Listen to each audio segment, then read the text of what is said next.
This is Dan Kamin, and you're listening to the Paul Leslie Hour.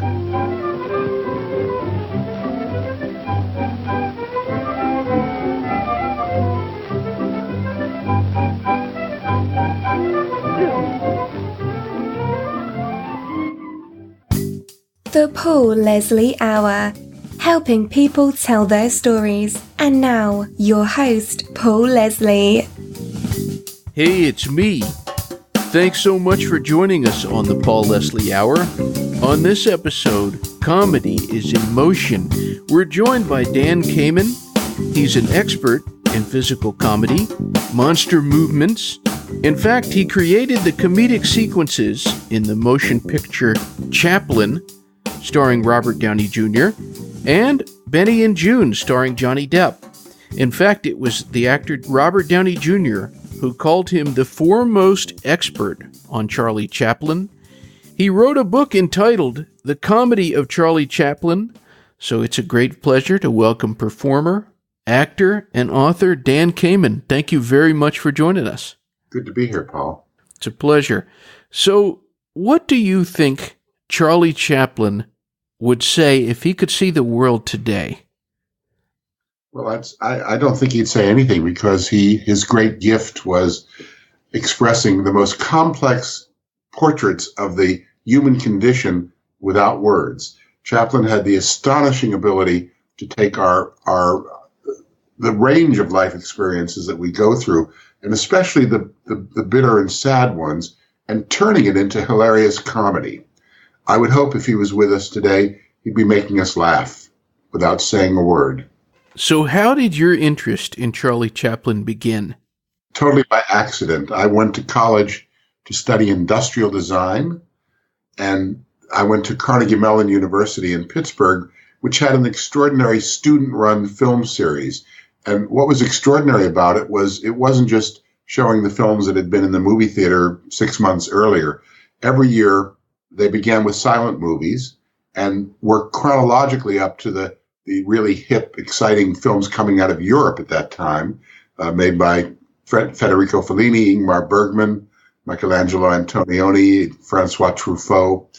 So in the course of 4 years going to school, we were a witness to the camera's eye of what had happened in the 20th century through its most important art form, which is movies. And so midway through that my education, when I thought I was preparing for a career as an industrial designer, they showed a Charlie Chaplin movie. And I had never seen one before. I didn't even know what he looked like, because Charlie Chaplin was pretty much erased from the America of my childhood, and his movies weren't shown on television or in movie theaters. So I was unprepared for the impact this film had on me. It was simply the best film I'd ever seen. And I loved movies. I grew up watching movies on television and going to them every week in the theater, but I'd never seen a movie as good as this. And it was a silent movie. It was without saying a word. I've spent the rest of my life, in a sense, trying to figure out what happened, because it was a collision. It changed my life. There are certain moments in our life that we know as a turning point, and that was one for me. That was a turning point for me, because I immediately wanted to find an entry into that world. This might be a difficult question, but could you say what Charlie Chaplin's greatest talent was? Because, I mean, there are so many things that he was able to do. Maybe you could shed some light on what you think. What I knew from that first experience was that he was the coolest guy I'd ever seen. He faced all these.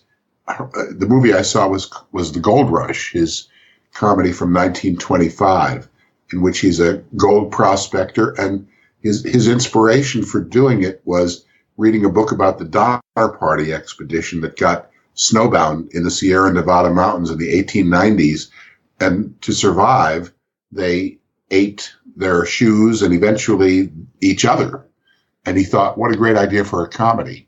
So he puts himself into a situation where he's in a cabin with another guy, and they're both starving, and he suddenly turns into a giant chicken in the other guy's eyes. The other guy hallucinates him from his hunger delirium and goes after him with a great big knife. And it was really funny. But at the same time, underlying it is this deadly serious situation of starvation, hunger, man's inhumanity to man, how we turn into beasts when the situation warrants it. And I just never saw a film that did all those things. And at the same time, he didn't look like he was an actor, obviously, but he didn't talk at all, like most actors I had seen, I'd grown up watching. He moved like a dancer sometimes, and other times he moved like a puppet or a robot. And he seemed to be able to turn his body into whatever he wanted. At one point, he's frozen in the snow. He pretends to be frozen in the snow to con his way into a warm cabin from a kindly prospector. I'd never seen an actor with that range. And also, I wasn't looking at all those things at the time. I wasn't aware of it. I was simply seeing a great film. And all I knew is I walked out of the theater and I wanted to be as cool as him.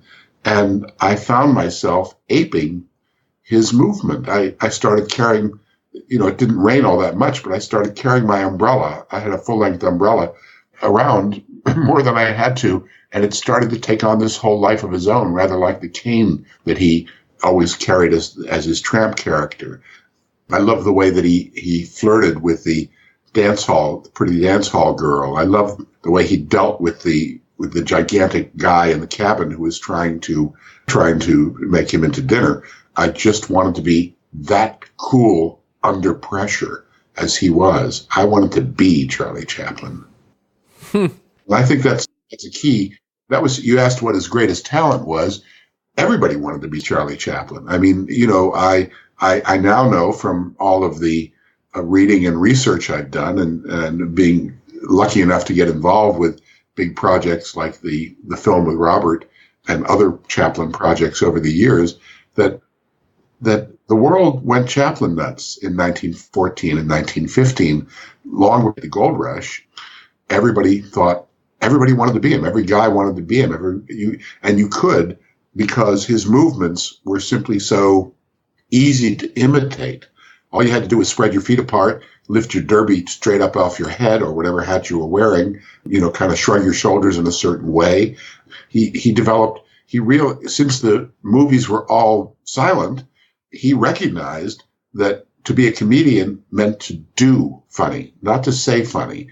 So everything he explored, how literally every moment, every gesture, the things we take for granted, walking, how do you step on a curb? Funny. How do you turn a corner? Funny. How do you light a cigarette? Funny. How do you fall? Funny.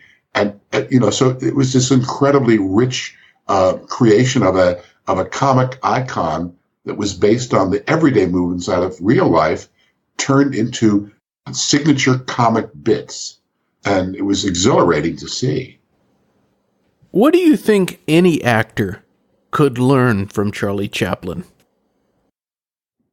Well, that's a great question. When I worked with Robert to help him portray Chaplin, to turn into Chaplin, one of the things that I realized that I never even had realized before was the astonishing relaxation of Chaplin's body during his performances. It's something, when you achieve mastery, like at first when you try to ride a bicycle, your body is very tense. And eventually you relax. You're not afraid of falling anymore, and you master the basic skills.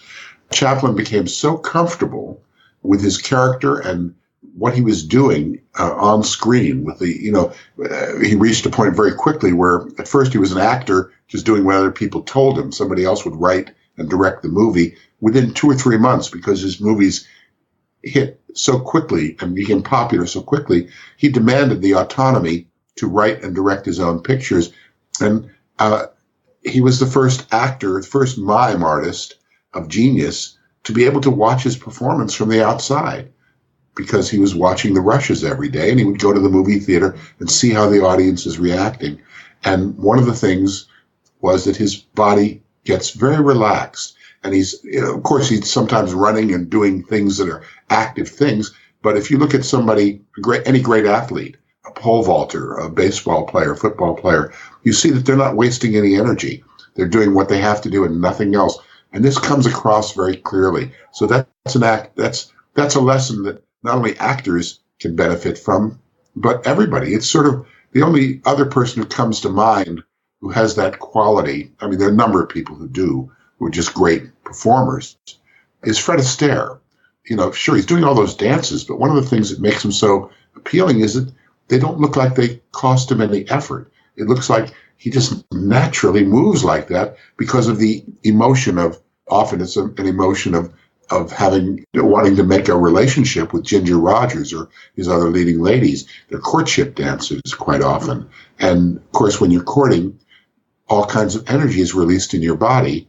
And so all of a sudden life becomes like a dance. And that's what Chaplin's message is that, when you're really on, your life becomes like a dance. And it's exhilarating to watch. It's a pleasure to watch, in the same sense that watching good dance is a pleasure to watch, or dancing is a pleasure to do, or playing a great sport. If you're good at anything, that physical mastery is a pleasure, but then it's added to it is the pleasure of these comic ideas that he expresses in his movies, and not just comic ideas. You can't come away from the Gold Rush saying it's just a comedy. It is a comedy, but it's a lot more than that. It's a comedy about I once asked a group of people what were the three most important things in life, and everybody wrote down, a great job, they wrote down all kinds of different things, but nobody wrote down food, clothing, and shelter. And that's what the Gold Rush is about. It's really about not freezing to death and not starving to death. It's about the fundamentals of life. And Chaplin was able to get at that in his comedies, which is a rather extraordinary achievement. They always had this gravity about them because they were dealing with fundamentals. Where did Charlie Chaplin learn how to do all of these things? Well, that's a great question, and I don't know that there's any real answer for it, except that he did what all artists do, is that he molded his own experience. He transformed his own experiences into his art. He drew on himself. And in his case, he might as well have been written by, his life might as well have been written by Charles Dickens. He grew up in the most dire poverty in Victorian London. His father was an alcoholic, a music hall performer who abandoned him and his mother before Charlie was 2 years old. His mother tried to continue on, but by the time he was 5 or 6 years old, she began to develop signs of physical and mental illness. And by the time he was 12, she was basically in a mental hospital for the rest of her life, in various mental hospitals. And he was homeless on the streets of London. So he knew what hunger was, and he knew what life or death survival situations were about. Somehow, instead of succumbing to that and becoming just a Jack the Ripper or some maniac, he turned into a performer. He had some great gift at performing that was recognized pretty early on by all accounts. He started performing when he was 9 professionally as part of a dance company, a group of tap dancing. They called it clog dancing in those days, clog dancing children, and toured for more than 2 years. So he learned precision movement right at the get-go. And then he got into an acting company that was doing Sherlock Holmes, the very first play that was written based on the Sherlock Holmes stories, and toured with that for a few years. And then he got into some knockabout comedy companies, and he started learning the craft of comedy. So he literally was born to it. Both of his parents were performers, and he was in the Victorian Music Hall was where he worked once he started performing at age 9. And that was probably the greatest school anybody could have gone to for seeing what performing was all about. So by the time he began making films at age 24, he was a very seasoned professional, but he had done everything except for one thing. He was always told what to do in these various shows. He was in other people's shows. And as soon as he started making movies were so new. And Mack Sennett who hired him to make movies for the Keystone Comedy Company. The Keystone Comedy Company had only existed for a little over a year before Mack Sennett hired him. And one thing Charlie knew was that he didn't know anything about movies, but he was tired of being told what to do. So very quickly he asserted himself, and he was the right man in the right place at the right time for the explosion of American films as a dominant worldwide force, and comedy, a certain kind of physical comedy that of course silent films were a natural vehicle for. And very surprisingly quickly, before he made any of the films that we would consider great films today, he was on top of the heap. Within a year, there were bidding wars for his services. What are your sharpest recollections from working on the movie Chaplin? Well, that was an amazing opportunity to work on that movie. And one of the things I loved the most about it was that, the early movie studios were outside. They were basically just a big wooden platform with movie sets. And the movie sets were side by side because, of course, nobody had to worry about making noise and spoiling somebody else's movie because there was no sound. And so it was a big wooden platform, and they went about 2 hours from L.A. in the middle of Orange Grove country and built this set. And it was a recreation of the Mack Sennett studio. And it was, rather than build props, they just got actual old silent movie cameras that were sitting there on tripods on the set. And overhead, you couldn't shoot under direct sunlight because it would wash out your face. From photography, you have to mute the sunlight, mask it somewhat. So all the movie studios had, although they were outside, there were great big muslin sheets that were hung over the ceiling that were on kind of rollers so they could roll them back and forth according to how much sunlight was out.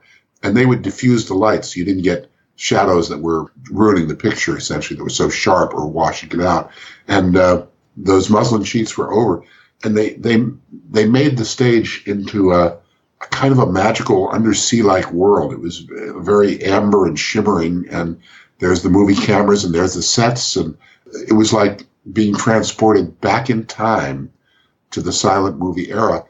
Because of the plot of the movie, they didn't want to simply do what he had done. They wanted new stuff. So I had the unenviable task of coming up with some new Charlie Chaplin comedy sequences. But to do them in that environment, and Robert was he threw himself into this without any reservation. He was doing all the stunts himself. There were no stunt doubles. And so it was exhilarating. It was like being back. It was like a time machine. It's like a dream come true for me to be literally basking in the light of the silent film era and working on scenes that were being filmed and that eventually got into the movie. So that part of it was just being on the set, quite often alone, as I would be working out stuff or just hanging out on the set after everybody else had left and it was twilight. And it was, that's always something that I remember when I think about doing that movie. What was it like working with Johnny Depp on the film Benny and June? One of the amazing things that happened as a result of working with Robert is that the word got around Hollywood. It was not known on the outside yet that Robert was struggling with a drug problem, but it was well known in Hollywood. And the word got around, though, that he was actually pulling it off. He was managing to do, for an actor to play Charlie Chaplin would be like we're deciding, that new documentary that just came out about Luciano Pavarotti. It'd be like Ron Howard called you, Paul, and said, I want you to be Pavarotti. And by the way, no dubbing. You got to do the voice because you can't fake. Chaplin's art was his body. It was the way he moved his body. And the word was getting out that Robert was pulling it off. And as a result of that, the producers of Benny and June found out about me and the work I was doing on it to support Robert and invited me to come in for an interview and talk about the movie Benny and June and to meet Johnny. And in a sense, what I've been doing with Robert, and then to work on the actual routines that he did in the movie. But those routines had to be done very respectfully to evoke Chaplin's own way of working in his comedy. In Benny and June, it was a blank slate. The scriptwriter had come up with the notion that this is a guy who can sort of channel a silent movie comedian, but what he did wasn't very clear. It wasn't clear. When I get involved, I was able to persuade them that the comedy might be, there were other possibilities in the comedy. And so I ended up essentially actually creating a lot more comedy for Benny and June than I did for the Chaplin movie, where the comedy was more limited to a few sequences because there was so much life story to tell.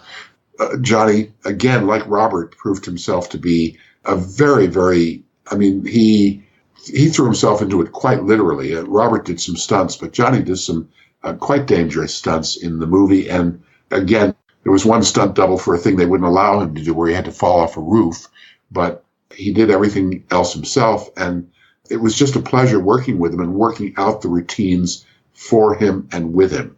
We spent a lot of time. The first day I met him, he was a chain smoker at the time. I took a cigarette from him and pushed it up my nose. I'd been doing magic since I was a kid.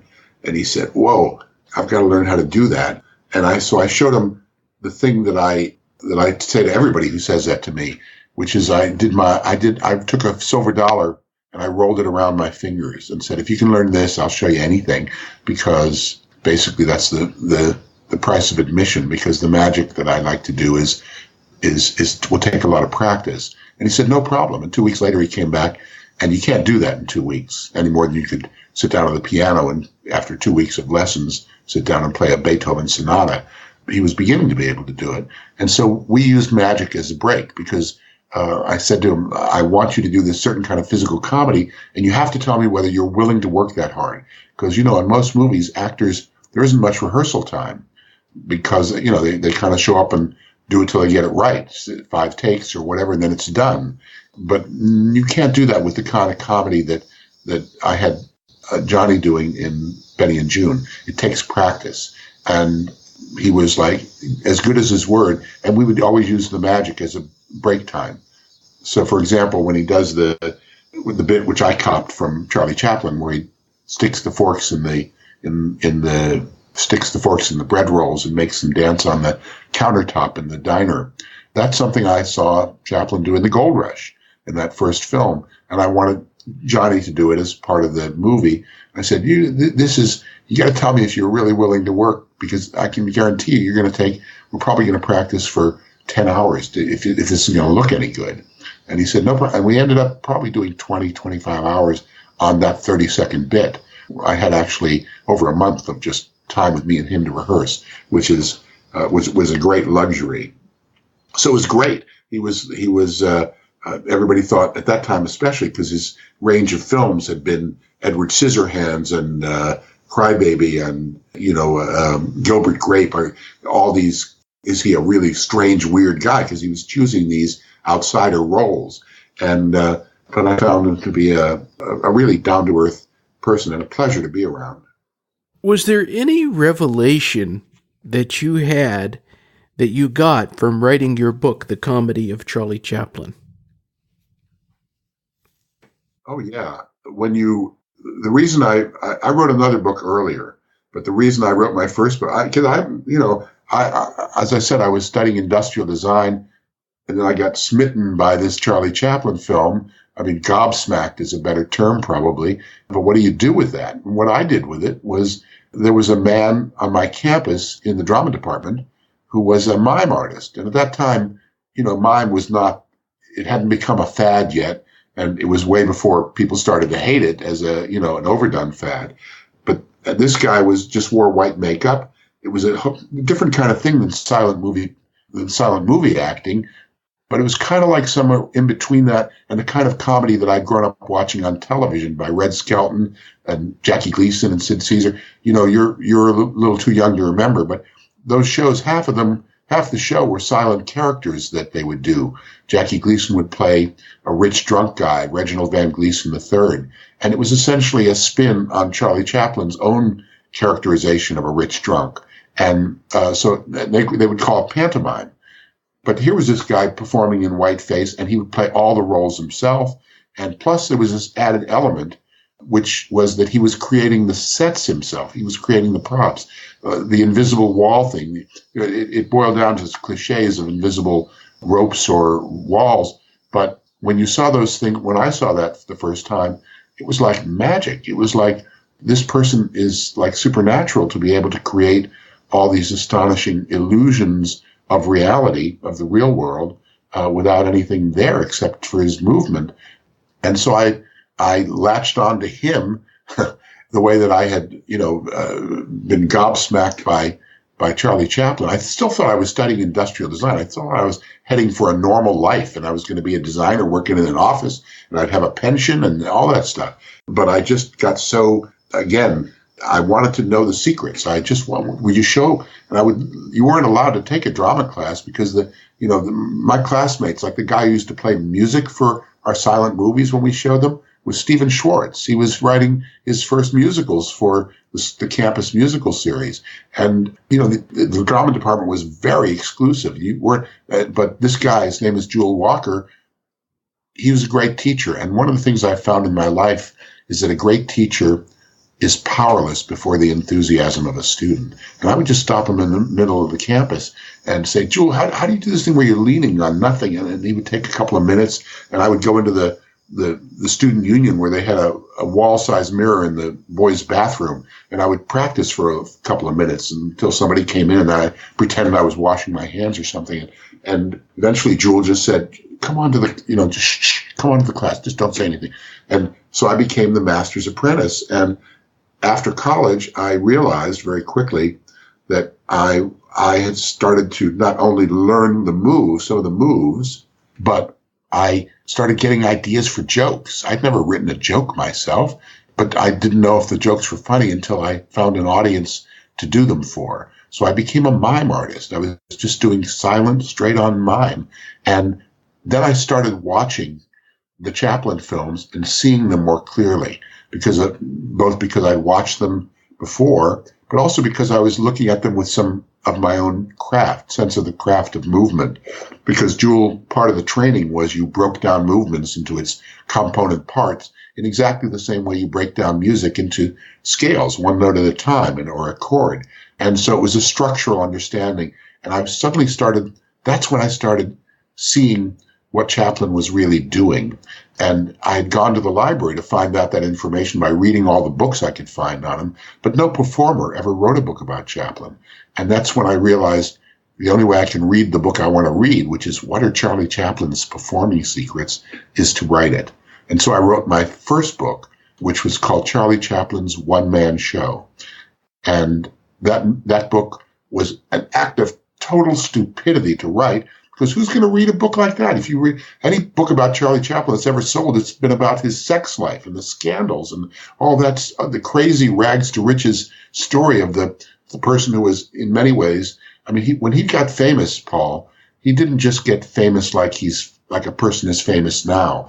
He was literally not only the most famous person in the world at the time he got famous, but he was, because of the way he got famous, the most famous person who had ever lived, because every place that had electricity. I've gone to China to perform, and they never heard of the Wizard of Oz when they did the press conference with me. But when I said something about Charlie Chaplin, they all put their finger under their nose and twirled an imaginary cane. His art penetrated. Everybody got those visual jokes. So to write the book I wanted to read, I needed literally to become a part of the craft myself. And not many people initially, bought that book, but there were instantly open international doors of people who were gobsmacked similarly, big Chaplin fans or silent movie fans who, were unwilling to let this thing fade into oblivion because they had been also affected and moved and just found the films compelling and funny.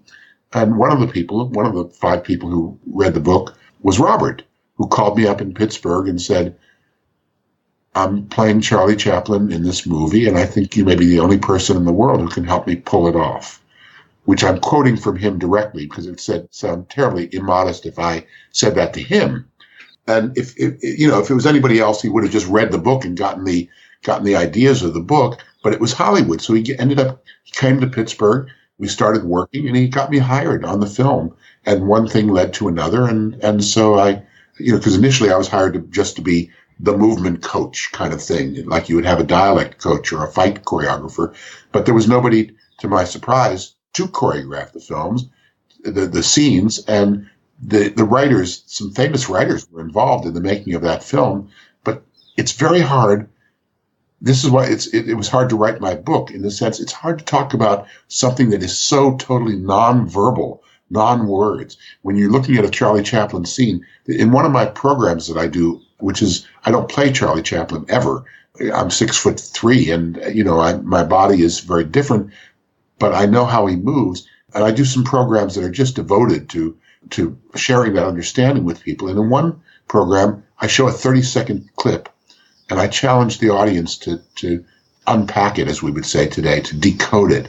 And it takes about 15 or 20 minutes to do it, because he's conveying so much information so fast and so clearly. Everybody can see it. It's not confusing like interpreting a secret code. It's just that it's coming at you so directly and bypassing the normal channels of your brain. So literally, it's a revelation to people to realize that that's why they respond to jokes that are, how many jokes that were made 100 years ago are still going to make an audience laugh? His do. Even the ones he was making right at the beginning. Not so much when you watch them on television by yourself on YouTube or something, but if you see them in a movie theater, they unfold their particular power, and audiences are like, it might as well be 1914 again, because the audience is screaming. We were talking about how actors have a lot that they can learn from Charlie Chaplin.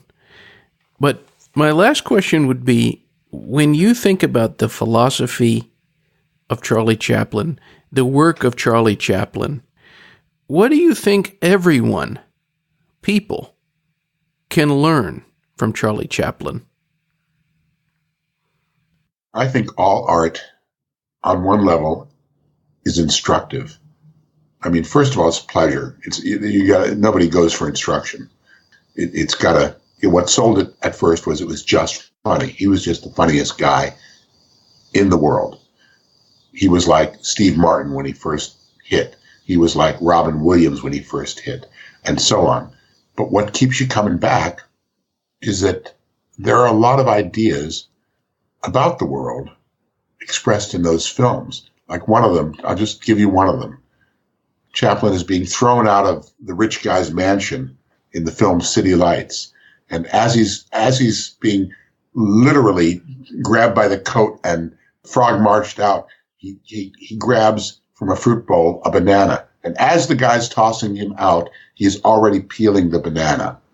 That is grace under pressure. And I think when we look at not just a comedy, but one of the things we love so much about Harrison Ford and all those Raiders movies or the Star Wars movies, he was showing us grace under pressure. It's a great object lesson. It's a great example of how we'd like to be. And Chaplin, in many ways, he shows us who we might be if we can get to our highest selves, to our best selves, if we can really be that cool under the many stressful circumstances of our lives, if we can prevail, if we can show grace under pressure. What a great answer. Thanks. Everyone out there, they can visit dankamin.com, Kamin. Thank you very much for sharing with us. It's a pleasure. Thanks for your very, very astute questions. Ba-ba-ba-doodly zing bang booyah ducky japadoona cock-a-boodly ka sabiti bonka chila bakadoo zilla bonka total luck upon goodbye.